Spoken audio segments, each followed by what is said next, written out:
Hi, my name's David Montesano, and I'm an admission strategist with Unifluence and College Match. And today I'm going to be giving a lecture, or a discussion, I should say, hopefully more of a discussion than a lecture, on college matchmaking, choosing among the 6 types of colleges that exist here in the US. It's really, the subtext of that is to find your best college match, gain admission, and win merit money. That's really what we're going to be talking about today. So thanks for joining. Really happy that you could be here. Also, I want to mention that today, if you send any questions in, I'll be giving you a free copy, I don't know if you can see this, of my book. It'll be an e-copy, so it's like a PDF that you can read online. Or, I mean, we'll email it to you, okay? So please do send any of your questions in, and I'll remind you that that's what we'll be doing today. Feel free to just type in your questions. It'll be a more lively discussion that way.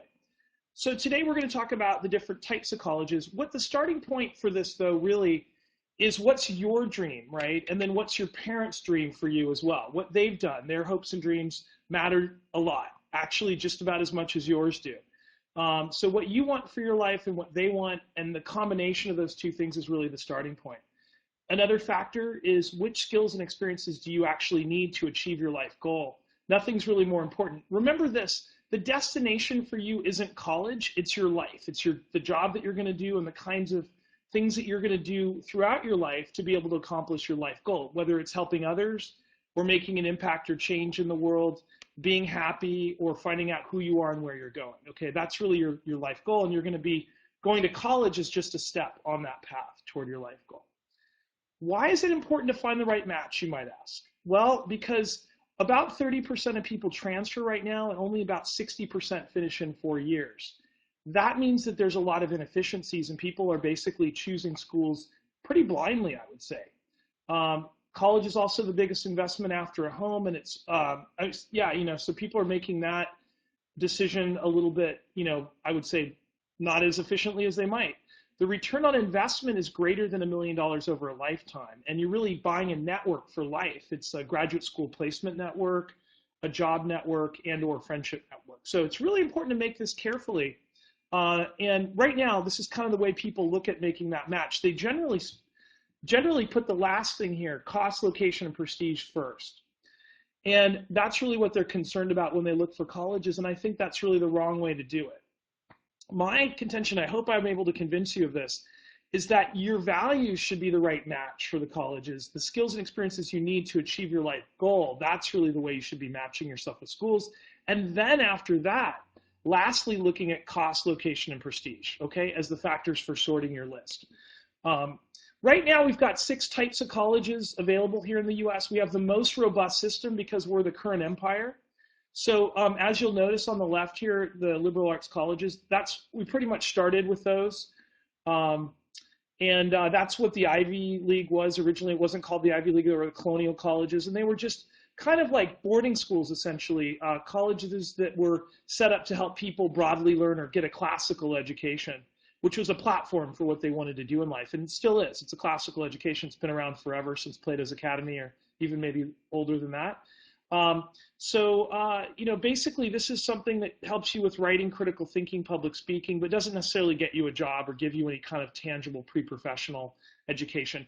On the other hand, there are other types of schools that do offer more tangible pre-professional type of education, and that would be specialty schools, polytechnics, and also to some degree research universities.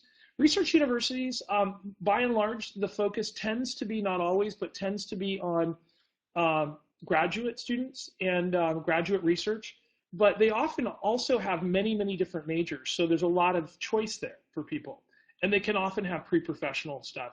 Hybrids are in between size between research universities and liberal arts colleges, and those kind of give you the best of both worlds, some personal attention, and they do some research and have some pre-professional majors. Teachers' colleges were set up to do K through 12 teachers training them, and now they've morphed into comprehensives. A great example of that is Arizona State. Anyway, specialty schools, you can have many of they can come in any shape or a variety, I should say, for any subject. If you want to be a clown, there's a specialty school for that. If you want to do engineering, there's a specialty school. If you want to just do straight business, specialty school. So just about anything you can imagine yourself doing, there's a specialty school for that. All right, I hope that sort of gets at least the types of schools. It may not answer your question about which one's right for you, but hopefully by the end of this, you can start to have an idea. There is a big trade-off between studying more liberally or a little bit more, I guess, broadly in the beginning versus doing something that's more pre-professional. So let me give you a quick example of that. If I were to do economics, right, that's more kind of theoretical, broad learning. That would be the liberal art form of the social science economics. And then if you were to apply that a bit more, you might end up with something like marketing or accounting or business, right? So that's more specific. And the benefit of doing that, obviously, is that you get an employer who might be interested in you and a place to kind of attach to the knowledge you have, and they'd hire you. Whereas economics is a little bit harder to sell to employers, at least right off the bat. But you've got a broader sort of education, which you could do a wider variety of things with. Whereas business, it's a little bit more niche. So, I mean, there's a lot of types of business, of course, but just to kind of give you one example. Picking the right school, I think one of the important things is that each school is going to have a different educational philosophy, different job network, and a different graduate school outcome. It's really important to note that not every school gets you into grad school at the highest rate. Not every school gets you a job at the highest rate. And those can often be at odds with one another. The school, I'm always thinking of Reed College, which doesn't pay the most, gets people into graduate schools, PhD programs at the highest possible rate in the country. But so it's kind of a trade-off there, thinking about graduate school versus getting a job right away. The other thing that I recommend is looking at, outcomes, just, real-world outcomes like employer recruitment. The salary surveys through PayScale is a really good way to look at that, or PhD rankings. The National Science Foundation looks at engineering and science PhD rankings, the origins of the PhDs. The Fulbright rankings are interesting to look at, and so are the Rhodes Scholarship rankings. You can look at who's who. Wall Street Journal did a really cool feeder list rankings of where people went before they got into the top medical, business, and law schools. And then you can also look at student engagement surveys and also students review to kind of get a sense from the students on the ground, the current consumers of that service, what it's really like. If you have any questions, again, I want to just remind people, I'm going to be giving away a free copies of this, electronic versions of my book, which kind of leads you through the process of differentiation, helping you put your stamp, your unique brand, if you will, on your college application. So if you send in some, if you would type in a message here to us, question, we'll be able to get to that, okay? In fact, I might just take a break here and answer a quick one. Somebody wrote, could you please tell me what order I should look at colleges? What the order I should, I'm not sure what you mean by that. Can you give me a little bit more of a specify what you mean by that? Yeah, I'm not able to answer that question, fortunately. But it's probably a good one. I just need a little more information, what you mean more specifically. So the new rules of admission, it used to be that people just looked at grades and test scores, and that was it. Even public schools, for the most part, have always done that. And now even public schools are looking beyond that. They're looking at holistically, looking at the student. And so grades and test scores are just a starting point. They're important. They're very important. They're the upfront building blocks. So just to kind of give you an idea, upfront, your GPA and your class rank, if you're ranked. If you're not ranked, that's great. But if your GPA, you're going to think about it this way, that's 75% of the picture up front. That's really a building block. So if your GPA is 3.8 to 4.0, you're roughly in the top 10% of your class. If it's 3.5 to 3.8 or so, you're roughly in the top 25%. And if it's 3.0 to 3.5, you're roughly in the top half. And if it's below 3.0, you're roughly in the bottom half, okay? Just to kind of give you an idea. Colleges are pretty interested in that because it affects their numbers. They're pretty selfish. Okay. Copy the card that you had at the beginning so you can put that up again. Oh, okay. I think someone wants to look at the college thing here again. I'll just flash back to that really fast here, just in case you missed it. These are the 6 types of colleges. Okay, liberal arts colleges, research universities. In between that are hybrid universities, size-wise, and then teachers' colleges, polytechnics, specialty schools. I hope that helps, okay? Please write in any other questions that you have. Be interested to know what your thoughts are, okay? So holistic admission, now what we're doing is we're not just looking at the grades, which are 75% and 25% for the SAT or the ACT, but now we're looking at holistically, we're obviously evaluating your essay, your teacher recommendations, but we're looking at your activities. Why do you think activities are important? Does anyone have any ideas? You can write me and tell me what you think.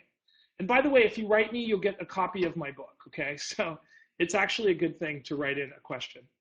All right, so basically, I can tell you the answer to this. The reason that activities are so important is that, especially for private schools, is that they want to see something academic outside of class, bottom line. They want you to take initiative or to lead something, to do something at the national or state level or even regional levels academically. So what would be an example of that, you might ask? Well, an example of that would look like this. If you're, say, a musician and you play the violin, and you do it at your high school level, that's great. You play it and you're maybe first chair, right? Then you've got an award that's at your high school level. It's the top award for music maybe at your high school. But it's only at your high school, and colleges are a little bit interested in that, but they're way more interested in if you were able to do a junior symphony in your area and you tried out the violin, you were able to get in to the junior symphony, and that could either be a regional to state level thing, depending on your state and the population in your state. And then if you were able to solo at a national environment or venue, sort of like, think about Carnegie Hall with the violin, then you would have a national or international award, right? Because people have heard of Carnegie Hall overseas even. So you would basically have an international level award that was academic. So performing arts, they're academic. People that do dance, that's academic.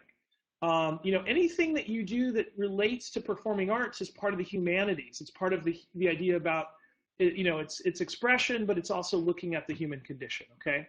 So it's very important. Sports are not very important unless you're going to be recruited as an athlete for a school.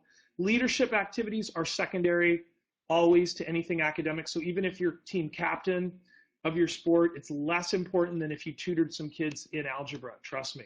So here's an idea, kind of graphically what it looks like. Holistic admission, grades, class rank, SAT, and ACT subject tests are really important as well. They're not necessary, except for Ivy level schools or the most, pretty and popular schools to get into, but they are important in terms of showing, kind of buttressing or supporting what you do in your classes, and they can make you look like an Ivy League candidate.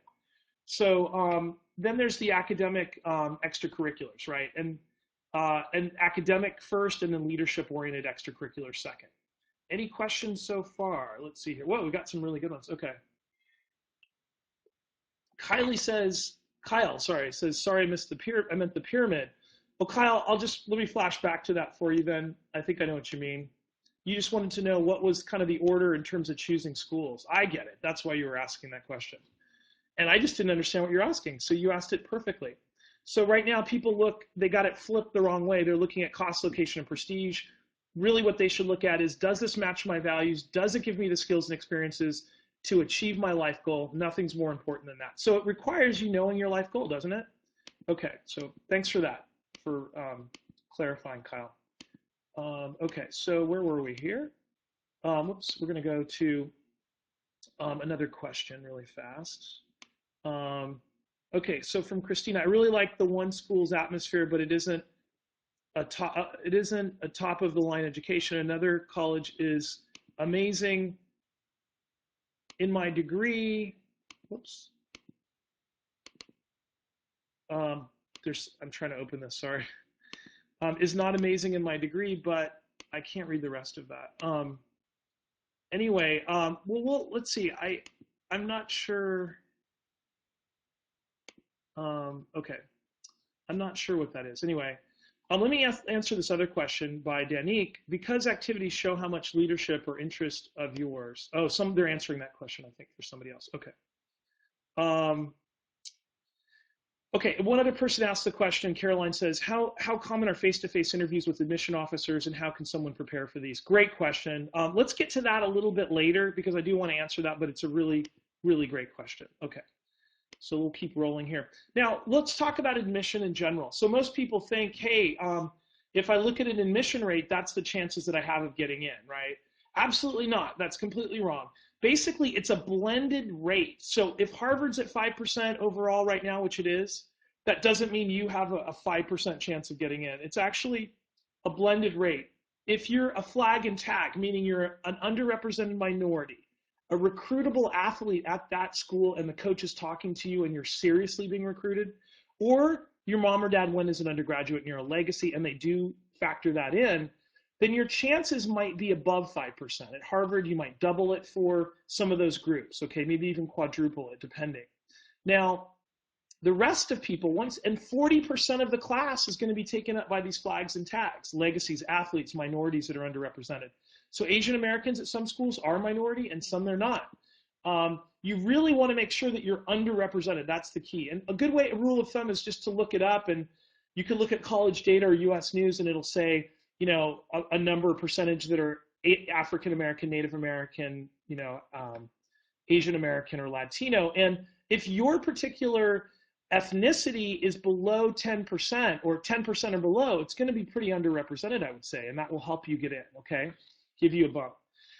So back to this example of Harvard, 5%. Really what your chances are at most 5% type schools or 6% or even 10% is it's basically 60% of that rate. So on a 5% acceptance rate, it's really a 3% or less chance of getting in. So places like Harvard and Stanford, which are the two toughest schools in the world, if not America, if not the world, to get into, our chances are not 5% unless we're an underrepresented minority athlete or legacy. They're really 1 to 3%. So conversely, what does that mean? That means it's a 97 to 99% against getting in. So why are we worrying about it, right? Doesn't make any sense. All right, let's see if there's any other questions about what we're talking about so far. Okay, let's see. Okay, nothing so far that's relevant to what we're talking about exactly.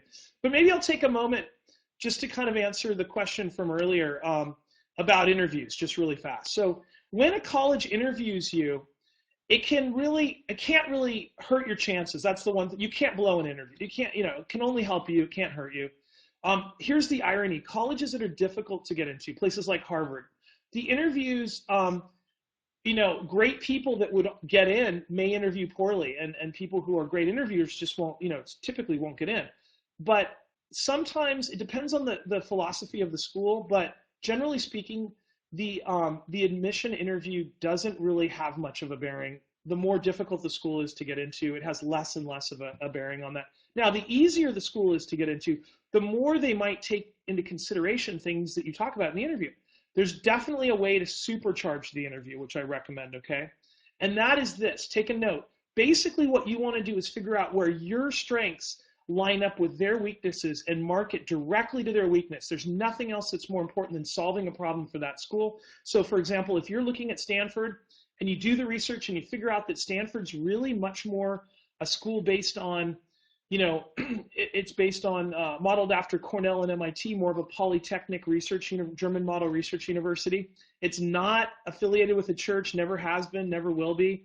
And so it doesn't have the humanities base, and you have a great art portfolio, then you market that art portfolio directly. You don't try to sell the sciences or engineering or math or any of that stuff, because you've got to be the world's best to get in. But a great art portfolio could really help you get into a place like Stanford, okay? Just to kind of give you one example.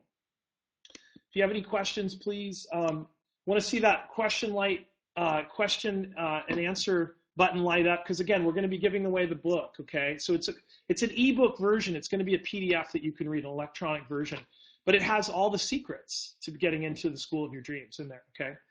So here's the thing. Competition is increasing. You can look at this graph. This is from the Department of Education. Now, we are at the end of the echo baby boom bubble, so we've come down the other side in 2014. There's fewer people, but the problem is that people are more and more, able to apply because of the Common App and technology and information being what it is. So I definitely think that at the top, popular schools, you're always going to have really bad, really high competition level. And think about it this way: when you have more than 1 million people applying, and you take the top 20%, they're all going to be outliers. They're all going to be kind of really exceptional. It's just possible after you get into the millions of people and you take those, the number, just the top 10% or 20% of those, that's who you're up against at places like Stanford and Harvard. So they're not normal kids, unless they're athletes or in one of these other categories, okay, legacies, athletes, minority. Now, here's some admission trends, just to kind of throw it out there. These trends are, I could put this up every single year and it would be accurate, just to let you know. So bad news for good students. Top students across the country, faced in less than a 5% chance, as I talked about, for getting into Stanford, Harvard, Yale, Princeton. That's just normal. Now, parents are turning to outside counselors and consultants. The reason for that, they're using people like me, is that the average high school counselor now, even at a private school, the rates can be, in the 200s to 1. So nobody's really getting personal attention. That's a problem. Again, if you don't have the money to hire a counselor, you can definitely, there are a lot of online resources, Unifluence being one of those, where you can get our system and work with it, or you can get this free book by just putting a question in, okay? And it has the full process. I know I'm plugging the book a little too much, sorry. But anyway, there is a new professional look that's taking hold for extracurriculars. Now, dance, voice, theater, and art portfolios reflect this change. And I can put this up every year and it'd be accurate. Basically, what I'm saying is, if you have a talent, if you're a great vocalist, you want to not pretend, but you want to prepare as though you're going to, a vocal program, like a conservatory. Even if you're applying to, any kind of a liberal arts or research university or hybrid, even if you're not interested in that and singing as a career, you want to use that talent to get you in. And the way to do that is to build a portfolio. In other words, have all your accomplishments, the things that you've done verified by third parties, meaning contests that you've won, or places that you've sung nationally or state level or regional, all on your application. It's very important to have that stuff in there. And you might even go so far as to go ahead and apply or send in an art portfolio or a vocal portfolio to their department, okay, if your application allows it. More students attend undergraduate feeder colleges. This is a good trend. People are realizing that, hey, statistically, I can't get into an Ivy. Why not go to a little Ivy that's just as good and feeds right directly into all the, top grad schools? That's wonderful. That's smart. That's strategic to do that. It's not strategic to think that you're going to date a supermodel, right? Because we just don't know. We can't see the Russian oligarch around the corner with the Gulfwing 6 gassed up, ready to take her to Paris. This is like dating people. You really got to know who you're up against, and your competition is severe at these schools. So, what I recommend is just, take a step back and realize that there's very high quality schools here, and you can look at it. There's like hundreds of them that will get you where you want to go. Okay, little Ivies. So liberal arts colleges in particular are just that. They're little Ivies. The other thing is that new Ivies are cropping up. So as people can't get into actual Ivies, then the quality of all these other schools where all these other top people are ending up going is basically going to be rising. So that's what I'm noticing. We've got a bumper crop of sub-Ivy schools out there. All right, so the other thing is colleges are not looking for you to be well-rounded. Once in a while, they need that. They do need that once in a while. But in general, they're going to build a well-rounded class of individual experts. I might be the social scientist.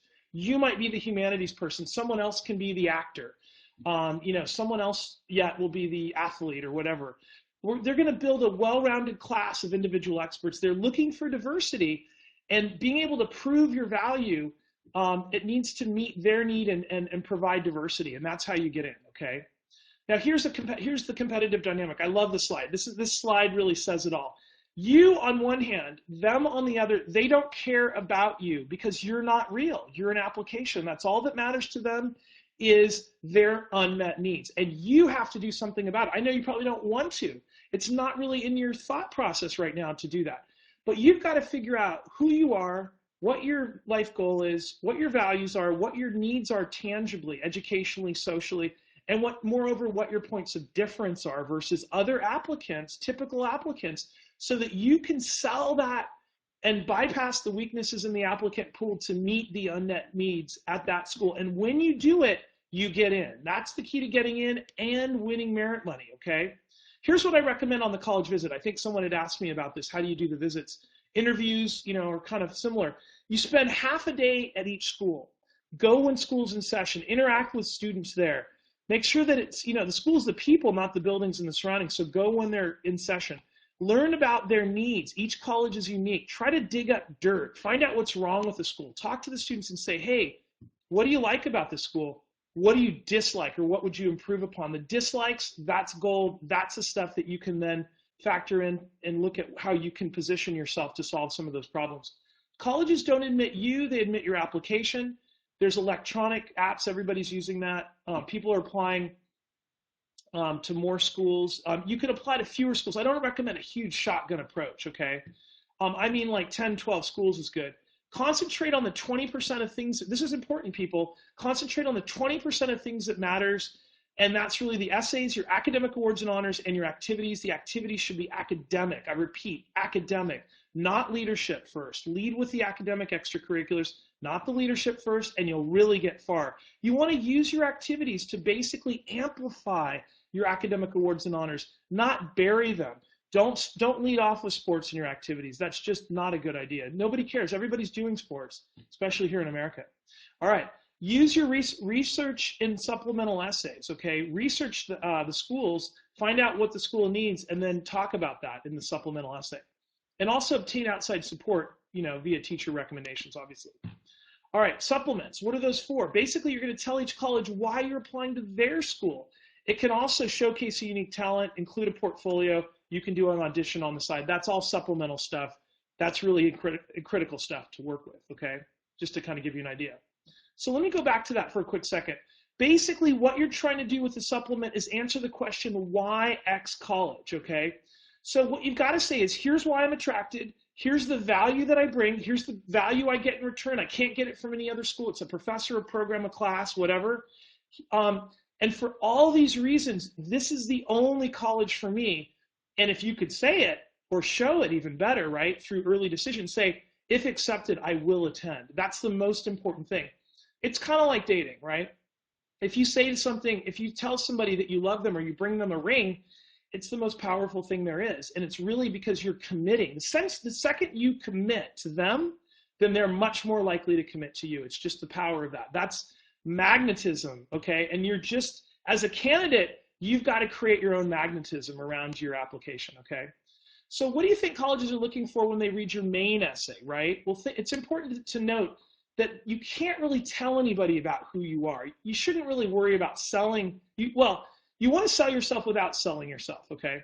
And they're not really looking for academics, they're not really looking for academic strengths and weaknesses in your essay. These are all myths, right? So you can't tell people who you are. You really don't have to sell yourself, and you're not really gonna, it's not a chance for you to tell them how great or bad you are in different academic areas.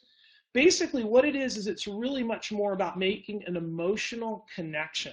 So how do you do that? It's a great question to ask, right? Well, one of the ways to make an emotional connection is basically for you to write using creative writing techniques, right? So unique language, creativity. So like lots of, description. Your essay is going to corroborate other parts of your application. You don't need to worry about, telling everything that it wasn't told somewhere else in your application in your main essay. That's the domain of the additional information section. That's what that's for, okay? The main essay, it's all about emotional connection. So get creative here. That's what they want.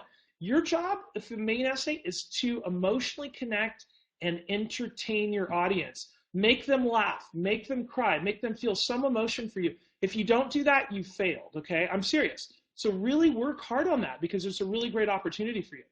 Now, this is just about us. We work one-to-one every year. We take a limited number of clients, blah, blah, blah. I won't talk too much about that. I'll just give you a little bit of background. It's longer than 14 years, but basically, I've started this company with a former Ivy League admission officer, senior officer, and we have these different areas that we work with, and we're able to help people build portfolios. That's all this really is saying here, in different areas. So again, I think, it would be great if you want to write me a message right now. We'll get your email addresses, and then we can give you a free copy of this book, which walks you through the whole process, start to finish, how you can shows you how to become unique in the process. Okay, and win merit money. Here's just some examples of people who won merit money.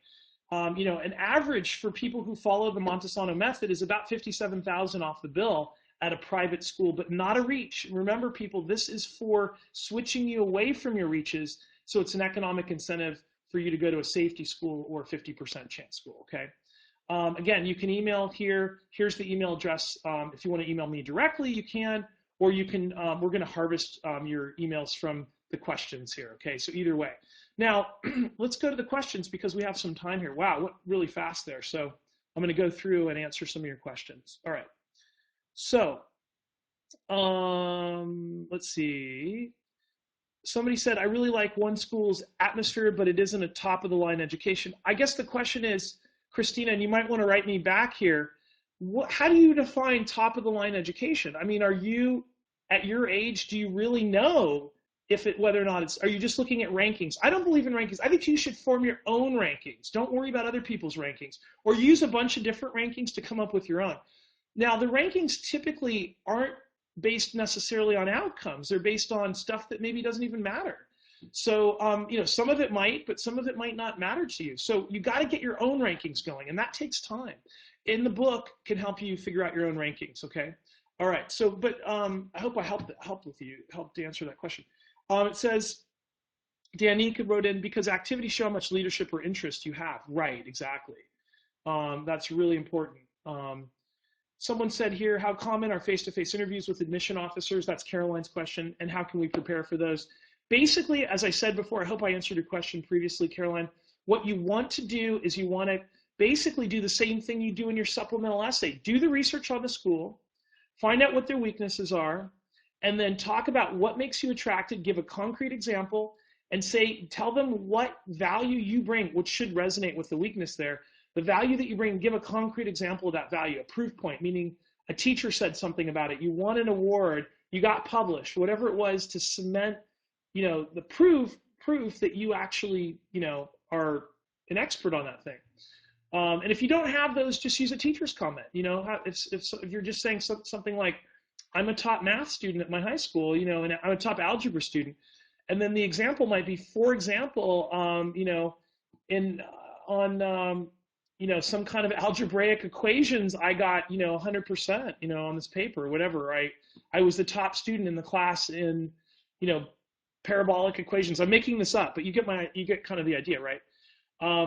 Okay, so then you could say on the flip side, what I get from this school is this particular business program with this professor that's focused on entrepreneurship, and he only works here. I can't get that from any other school, and this is really my first choice. I'm applying early action, which is non-binding, but if accepted, I will attend. So you can say that in the interview.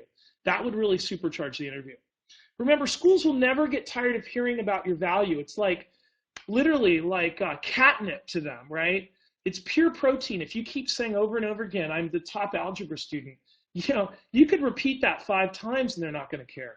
They want to hear that. It's their favorite food. They're never tired of eating their favorite food, okay?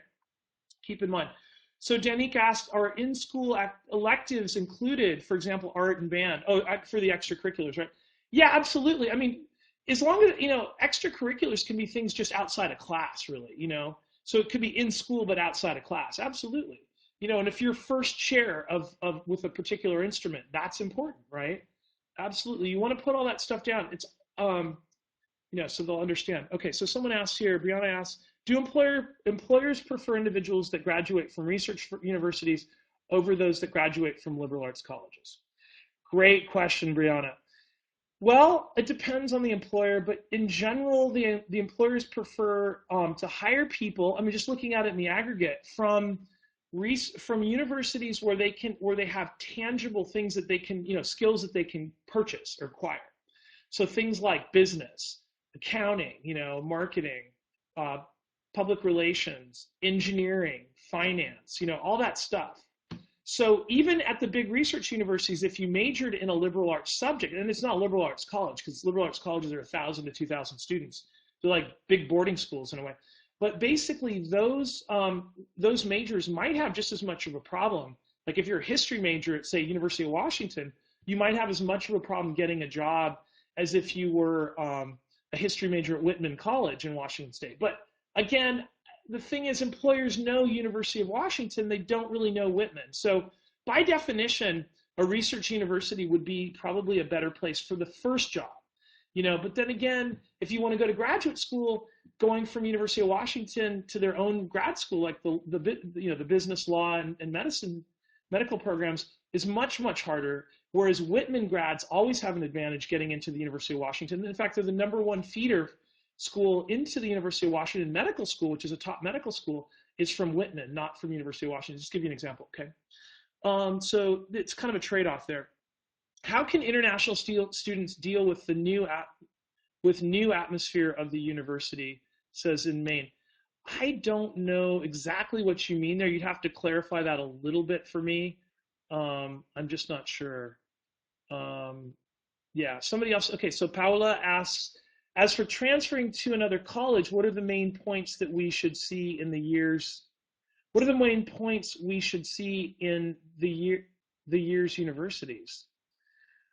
Well, Paola, are you? I think if I understand correctly, you're asking like, what are the things that we should look at or consider when we're trying to transfer? Is that right?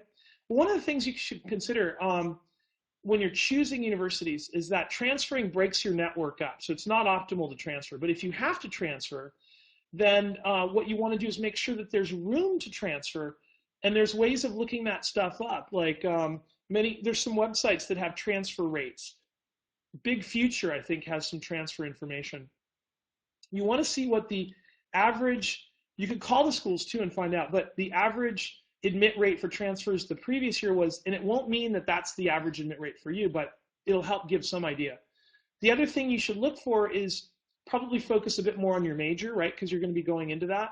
And you can look at whatever you need. If you're going to grad school, you can look at graduate school placement, PhD productivity, or you can look at, professional schools like that Wall Street Journal study that I mentioned, the feeders, top 50 feeders in the Wall Street Journal, or you can look at the National Science Foundation's baccalaureate origins of science and engineering PhDs, or if you're looking at jobs, you can look at pay scale rankings and the return on investment, where you can see where schools as a proxy for employer traction.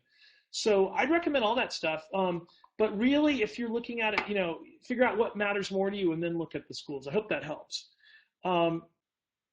Okay. Let's see. It says, what is the cost of my book and what secrets does it contain, says Danny. Well, there are innumerable secrets in here, but basically the whole process of how you find out who you are, how you find out what the right school for you is, and then how you figure out how you are unique, and how you can market that uniqueness, and then how you can bring that all to bear on your application. So that's what the book really offers. And it's free if you emailed, and since you emailed, you're going to get a free PDF copy. If you want a copy like this, you can buy it on Amazon. I think it's like $16, something like that. You go to Amazon and you look at, it's called Brand You, 4 Steps to the College of Your Dreams, okay? Hopefully that helps. Someone says, Christina says, I really love Yale, but it has a 6% chance of getting accepted. Remember I said this before, Christina, nobody's getting in at 6%, okay? So if you're an underrepresented minority, you have a chance that's maybe, say, like 12%, okay? But again, if you're applying to Yale, the competition doesn't get any stiffer, so you've got to think in the millions of kids, only the top 20%, 10% are going to be applying. They're all outliers. They've all isolated Native American DNA, wrote novels, climbed to Mount Kilimanjaro, whatever, or soloed Carnegie Hall. That's going to be normal. So how can you compete? Well, the easiest way is probably athletics, if it's not academic anyway, if you're not at that level academically, okay? Someone asked me, what if you have little time to get in State College senior year of high school to catch up on that said portfolio? Great question. I love this question. You just got to do, basically do the best with what you have, right? You've got to package yourself. You've got to figure out the best way to kind of put yourself forward. I would look at using people's comments, third parties that have said things about you, maybe even just in passing, and try to, paraphrase that stuff, because that could really be a way of kind of marketing yourself better, okay? And put that in your portfolio, what they're saying about you, all right? And their positions and all that stuff. Kayla, boy, everybody has such cool names. They really are cool. So Kayla says, so colleges are looking for students with many artistic or volunteer work or experience. No, they're looking artistic, yes. Volunteer, not as much. Work experience. Sometimes if you're low income, they care about that. But basically, artistic is good because it's humanities, right? Volunteer work's just leadership stuff. Work experience, just work experience. So it's practical. You're gonna have your whole life to work. So they're not so interested in that. What they want is academic stuff, okay? Emaine says, I have a problem with the academic essay. Don't we all? I understand. Now, one of the things you can do is you can email me, and we do have people that we can refer you to for help with the essay, okay? So feel free to email me at david@collegematchus.com. Reference this conversation and tell me that you need an essay person, because we also offer full service, but it's really limited, and just to let you know, pretty expensive. So, but we do have people that can help with just the essay alone, okay? Or I can steer you to our unifluence.com website where you can have the whole process that's in the book in a video course, right? For I think 150 bucks, so it's not too bad. All right. Kayla asks, is there a way to watch this presentation again? Yes, I do know the good folks at College Week Live have told me that they're going to put this up on their website for a bit, so you'll be able to watch it, as much as you like for a while, okay? Let's see. So Ethan asks, should you use extended metaphors or similes? I guess, Ethan, you're asking about, okay, you're asking about the essay. Could you clarify what you mean there? Yes, and I've just gotten confirmation from College Week Live's rep here that we will be on demand shortly after this is over, okay? So it will be up on the website. And it'll be I should be pretty easy to find. Okay. And Ethan's given me his email address. Ethan, I think you just want to copy the book, right? Yeah, you're going to get that. Thank you, sir. That's great. Caroline's saying, thank you. What great information. We look forward to getting your ebook. Wonderful. Thank you, Caroline. And Danique wants it too. Great. Thank you for sending your emails. That's lovely. Really appreciate it. Now, Danique asked the question, can my academic awards go back as far as the 9th grade? Absolutely. That's what they're supposed to do. They can even go back technically to the summer between 8th and 9th grade if you're careful about it, because really that is sort of the in-between point there. Really, it should be the beginning of 9th grade, but sometimes if you've got an amazing thing, like you won some amazing award, and it was right in between there, I would put it in. I'm just going to read this next one here. What about students with learning disabilities? How do colleges adjust to the admission criteria in regards to the SAT and ACT and GPA? And Kayleen, I think it's Kayleen or Kaylin, has asked that question. That is one of the best questions I've had all day, so thank you. Basically, what she's asking here, he I think, or she, I think she, I think, is asking is, how is the learning disabilities thing help me or hurt me, right? It can only help you. The way it can hurt you, though, is if you don't tell them that you have it, and you don't put it in the additional information box, and you don't provide the don't tell them that you have a 504 or an IEP. So you want to have a 504 or IEP, which is just a plan for getting accommodations at your high school based on your neuropsych evaluation or your evaluation, and you should have that stuff in place. And then get extra time on the tests if you can. And then what you do on the application is tell them about that. Tell them that you've been diagnosed. Tell them what you have, how it works, how it impacts your grades and test scores, what you've done to compensate, and all the things that you've done proactively to deal with that or compensate. And tell them what you need from them to be successful once you go to college. And also, if you can, show them, before you say that, show them how your grades have gone up as a result of all the hard work you've done, okay? Paolo says, from a community to a four-year university. That's what you meant. Okay, awesome. Thank you for saying that, Paolo. Basically, Paolo's question is great. A lot of people go to community college. Nothing wrong with that. Basically, the great news about transferring from a 2-year to a 4-year school is there's almost like some sort of a moral imperative for them to accept you, because there's nowhere else for you to go, right? So the beauty of that is you got a great argument, but you do have to have the right grades, and you want to make sure that you've got risk diversification in your portfolio of colleges, people. So that means what? It means that you've got reaches, that you've got 50% chance schools, and you've got safeties. You got to be careful with that stuff and get someone to help you, an expert who really knows what extracurriculars these schools usually get, what level, and what the general level of competition beyond just the grades and test scores is, because it's not always apparent. If you look at any of these college guides, you won't find that information, okay? All right, so that, yes, I do think you definitely want to, the considerations there are that in transferring from a 2 to 4 year, that you really showcase your best stuff. If you're first generation to go to college, if you're a minority, if you're low income, whatever it is, you've got to sell your that stuff plus the best academic things you've accomplished, okay? And you really got to do your research and make sure that the schools have room to transfer. That's the other thing. Okay. Can you, let's see, Brianna asked, can you give us a basic overview of the different types of colleges or universities? I think I've already done that, Brianna. It's definitely in the presentation. So just, if you want to watch it on demand, that's great. You'll get all that good info. Okay, so Kayleen says, okay, we already answered all this. The man says, okay, great, thanks for sending your email. Brianna says, is it better to go to a great college, i.e. Ivy League, with a good accounting degree, or is it better to go to... Okay, let me clarify, Brianna. There's only one school. Ivy League is just a collection of schools, right? But they were mostly liberal arts colleges that then stacked German research capabilities on top. But the one that's unlike the others, I would say, are UPenn has an undergraduate business. There's only two that have undergraduate business. They generally don't have accounting. So there's only two that do. And that's Cornell and Penn. They're really hard to get into. So I don't think anyone's deciding that they're going to get into those. This is not really a problem, you know? Is it? I don't know. I mean, unless you've got a legacy factor plus a minority factor. I mean, and you've got amazing grades and the highest test scores and great extracurriculars that are national level. I don't even see why we can have that conversation, okay? So, but in general, is it good to go to a great school and get accounting degree? Is it better to go to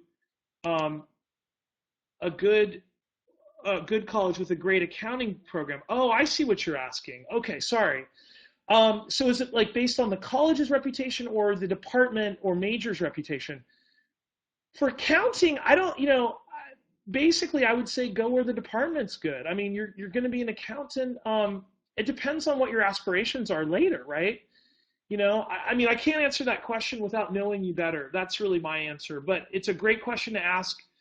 You might want to hedge your bets and apply to both, okay?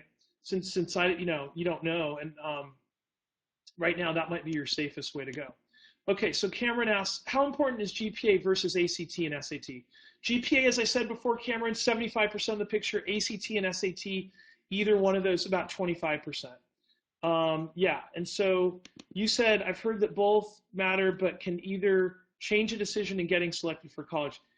Yeah, I mean, but here, think about it this way. You're just helping them or hurting them with those two things. You're not being admitted on this basis. You're just getting looked at.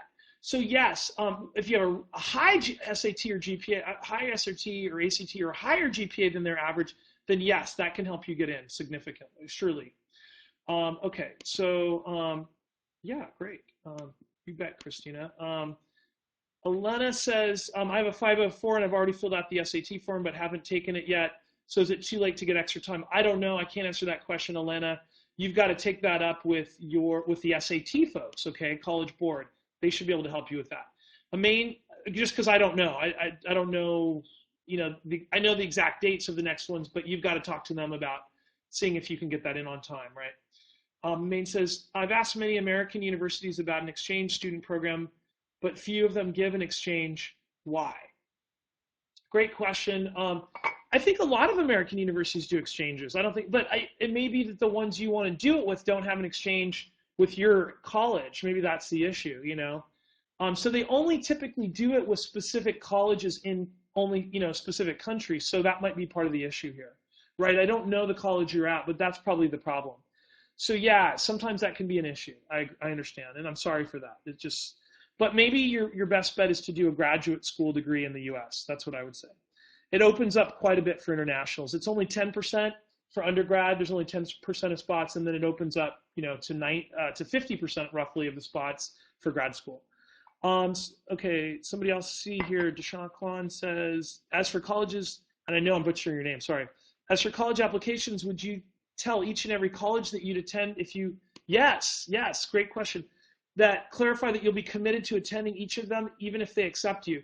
Yes, well, here's the problem with that. It's like dating, right? You go around dating, you say, hey, look, I'm really interested, and if I could, I'd have another date with you, But you can't go around basically, proposing marriage to everybody, right? That doesn't really work. It works, but it doesn't work. It backfires later, right? So this could backfire on you later. So you have to be very selective. You can hedge your bets or hedge what you say a little bit by saying, split hairs a little bit by saying, you know what? If accepted, I'm very likely to attend. You could say something like that, okay? So it's like saying, I'm very likely to get engaged, okay? I'm not guaranteeing it, but I'm very likely to get engaged. Okay, Paula, thank you for your email. I appreciate that. And Thank you, Elena. Kayla, great. Okay, Kayla asked one more question. Is it difficult to receive a full scholarship to a good college if you finish high school at 16? No, I don't think that. I mean, if anything, you look like a genius if you did that. I wouldn't worry about that. And you're talking about merit scholarships. No, I think that's really cool. But you might need some help, some special help, because that's sort of, there are schools that handle younger people better, and you really want to get matched up on a social level. You want to make sure, that you're getting matched up correctly. Okay, that's really going to be important, that you've got the support you need because you're going in early. Brianna says, does it look bad to send SAT, ACT scores after you've already applied? No, it's just that they may not be considered. So it depends. If you're doing early admission, you might have maybe a week where you could send them in and they'll get there in time. But that means you have to have them in hand and only a week after the deadline's passed. Generally speaking, for regular admission in January, you can hand stuff in a little bit later because they may not even start looking at things until February, March, okay? Catherine asked, do you recommend applying early decision to your top college? Absolutely, Catherine, because it's like getting married. If you really want to commit and you want to show that commitment, then you're more likely to get a yes from the other party. So absolutely, why would there's no reason not to. In fact, we wrote an article. My co-author Charlie Mandel and I wrote an article about the love rules of college admission. So it's a lot like love, It's a lot like dating. It's kind of exciting. But I agree. Like, if you want to get married, in this case to a school, right, then early decision is the right way to go. Commit, and you'll up your chances. Okay. Thank you so much, everybody. This is the end of the talk. I really appreciate your questions. They were amazing, and good luck to everybody. Okay. Take care. Thanks so much.